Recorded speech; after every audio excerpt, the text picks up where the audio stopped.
Hi everyone, welcome to Knowledge of Law. In this video we talk about भारतीय साक्ष्य अधिनियम 2023 की बात कर रहे हैं गाइस।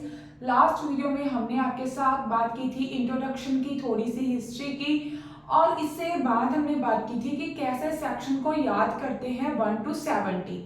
ठीक, अगर आपने पहले की वीडियो को वॉच किया है वेल एंड गुड, अगर आपने पहले की वीडियो को वॉच नहीं किया तो please for the concept clarity आप पहले की वीडियो को वॉच कर लीजिए। Now let's start in this video guys. जो आज की वीडियो है इसमें हम बात करेंगे, हम पार्ट एंड चैप्टर को साथ साथ याद करते रहेंगे कि हमें थोड़ा सा रिमाइंड होता रहे कि कौन सा चैप्टर का कौन सा सेक्शन हम रीडिंग कर रहे हैं। ठीक, तो गाइस ये देखिए, हम भारतीय साक्ष्य अधिनियम में हम आज स्टार्ट करने जा रहे हैं पार्ट फर्स्ट, चैप्टर फर्स्ट, जो डील करता है प्रीलिमिनरी को। प्रीलिमिनरी गाइस कितने सेक्शन है? Section 2, 1 and 2। ठीक, अब बात करते हैं सेक्शन 1 की। सेक्शन 1 के लिए आप बेयर एक्ट साथ ले लीजिए। बेयर एक्ट से क्या होगा कि आपको कॉन्सेप्ट क्लैरिटी हो जाएगी। गाइस अब कभी भी देखिए, कोई भी बेयर एक्ट होगा उसका फर्स्ट सेक्शन क्या होता है? शॉर्ट टाइटल होता है, एप्लीकेशन होती है एंड कमेंसमेंट होती है। बेयर एक्ट को मैं अगेन आपको बोलने जा रही हूँ कि बेयर एक्ट को भाई अपने साथ ओपन कर लीजिए, फिर इसके साथ साथ रीडिंग कीजिए तो आपको इजीली अंडरस्टैंडिंग हो जाएगी।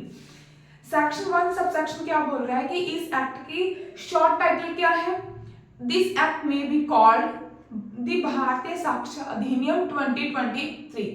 सब सेक्शन 2 क्या बोल रहा है? It applies to all judicial proceeding और before any court including court martial but not to affidavit presented to any court or officer, not to presiding before an arbitrator। Guys ये देखिए, हमने यहाँ पर लिखा हुआ है सब सेक्शन 2 का। ठीक, इसका सेक्शन 1 एंड सब सेक्शन 2 इसमें लिखा है कि एप्लीकेबल कहां पर होता है? हमारा BSA, ऑल जुडिशियल प्रोसीडिंग के ऊपर और बिफोर एनी कोर्ट के सामने। ठीक, इंक्लूडिंग कोर्ट मार्शल भी है, कोर्ट मार्शल के ऊपर भी एप्लीकेबल होता है भारतीय साक्ष्य अधिनियम मींस एविडेंस। ठीक, तो अब नॉट एप्लीकेबल कहां पर नहीं होता? Affidavit presented to any court और ऑफिसर। जहां पर एफिडेविट प्रेजेंटेड करने हो वहां पर हमारा एविडेंस जो है BSA है वो एप्लीकेबल नहीं होता। और कहां पर नहीं होता? आर्बिट्रेटर की जो प्रोसीडिंग होती है वहां पर भी एप्लीकेबल नहीं होता। क्रॉस इसलिए लगा रही हूं तो आपको पता चल जाए कहां पर एप्लीकेबल होता है। जुडिशियल प्रोसीडिंग के ऊपर, कोर्ट के सामने, इसमें इंक्लूडिंग क्या किया है? Court martial. ठीक, एग्जीक्यूशन के ऊपर भी वही एप्लीकेबल होता है। ठीक, और कहां पर एप्लीकेबल नहीं होता? कहां? जहां पर एफिडेविट प्रोड्यूस करना हो, ठीक, उसके ऊपर, और आर्बिट्रेटर्स के ऊपर भी एप्लीकेबल नहीं होता। अब बात करते हैं सेक्शन 2 जो डेफिनेशंस को डील करता है। टोटल डेफिनेशंस हमारी कितनी है? 12। भाई ए से लेके, थोड़ा सा आपको चेक कर देती हूं कि ए से लेके कहां तक है हमारी डेफिनेशंस? एल तक। ए से लेके A to L ऐसे लिख देती हूँ। डेफिनेशंस हमारी 12 है, A to L। ठीक है, अब देखते हैं first definitions. Section 2 subsection A। ठीक, AC वाली कोर्ट। ठीक, A इसका सब क्लॉज है और कोर्ट हमारी फर्स्ट डेफिनेशंस है। ठीक, कोर्ट में क्या इंक्लूड किया गया है? ऑल जजेस को, मैजिस्ट्रेट को एंड ऑल पर्सन को जो लीगली उनके पास अथॉरिटी है क्या करने की? एविडेंस लेने की। और इसमें नॉट इंक्लूड क्या नहीं है? आर्बिट्रेटर को इसमें इंक्लूड नहीं किया गया। देखते हैं। ठीक, इसका मैं अभी सबसेक्शन A को रीडिंग करने जा रही हूं। कोर्ट इंक्लूड्स ऑल जजेस and magistrates and all persons, ऐसे से रीडिंग करेंगे, all persons legally authorised to take evidence.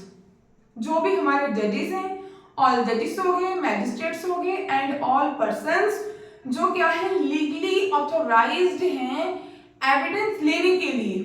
But except क्या है? आर्बिट्रेटर को इसमें से एक्सेप्ट किया गया है, आर्बिट्रेटर को कोर्ट की डेफिनेशंस में इंक्लूड नहीं किया गया। That's it. Okay, now let's start subsection 2, conclusive proof. Means when one fact is declared by this adhiniyam to be conclusive proof of another, the court shall on proof of the one fact regard the other as proved, shall not allow evidence to be given for the purpose of disproving. Guys इसे थोड़ा सा understanding करते हैं। आप where language को जरूर ध्यान से देखिए कि आपकी अंडरस्टैंडिंग हो जाए। कंक्लूसिव प्रूफ ये होता है कि किसी एक फैक्ट के वजह से उसके रिगार्डिंग से दूसरे फैक्ट का रिगार्ड होने से अगर कोई एविडेंस प्रूफ होता है तो उसके बाद कोर्ट एविडेंस को प्रूफ होने के बाद क्या होगा भाई, दोबारा से परमिशन नहीं देगी कि आप उस एविडेंस को डिसप्रूविंग हो। एक मिनट, यहां पे क्या लिखा है? Conclusive proof means when one fact is declared by this अधिनियम to be conclusive proof of another. जो कंक्लूसिव प्रूफ है प्रूफ ऑफ अनदर से हो रहा है। The court shall on proof of the one fact regard the other is proved. ये एक चीज है, मान लो ये एक फैक्ट है, ठीक, इस फैक्ट के रिगार्ड से कोई सेकंड फैक्ट है, ठीक, इस चीज से क्या हुआ, ये वाली चीज जो थी भाई वो प्रूफ होगी। जैसे कि मर्डर हुआ था मान लो, ठीक, मर्डर हुआ है तो इसमें क्या है भाई, ये ए को पूछा कि सी का मर्डर हुआ है, मान लो यहां पर सी का मर्डर हुआ है, सी का मर्डर हुआ है। ए से पूछा कि सी का मर्डर कब हुआ, उसने जो भी डेट थी उसने बता दी, कैसे हुआ ये भी बता दिया, और वहीं पर उसने बोला कि जज साहब जो भी वहां पर at the time of present court में पर्सन था, उसने बोला जज साहब ये वाला पर्सन जो था बी नाम का, तब ये भी प्रेजेंट था, ठीक, इसके सामने हुआ है। और आप इसकी सीसीटीवी फुटेज भी देख सकते हो कि सी का मर्डर हुआ है, वो जो कि क्या है, एल ने किया है, ठीक। अब ये चीज प्रूफ होगी सीसीटीवी फुटेज से, बट अब यहाँ पर कोर्ट इस चीज की परमिशन नहीं देगी कि जो सी का मर्डर हुआ है वो प्रूफ हो गया है। अब कोर्ट इस चीज को, इस प्रूफ को डिसप्रूफ करने की परमिशन नहीं देगी। ये क्या है, कंक्लूसिव प्रूफ। आई होप आपको इजिली अंडरस्टैंडिंग हो जाए। नेक्स्ट बात करते हैं disproved. Disproved in relation to a fact means when after considering the matters before it the court either believes that it does not exist और consider its non existence so probably that a prudent man out under the circumstances of the particular case to act upon the supposition that it does not exist।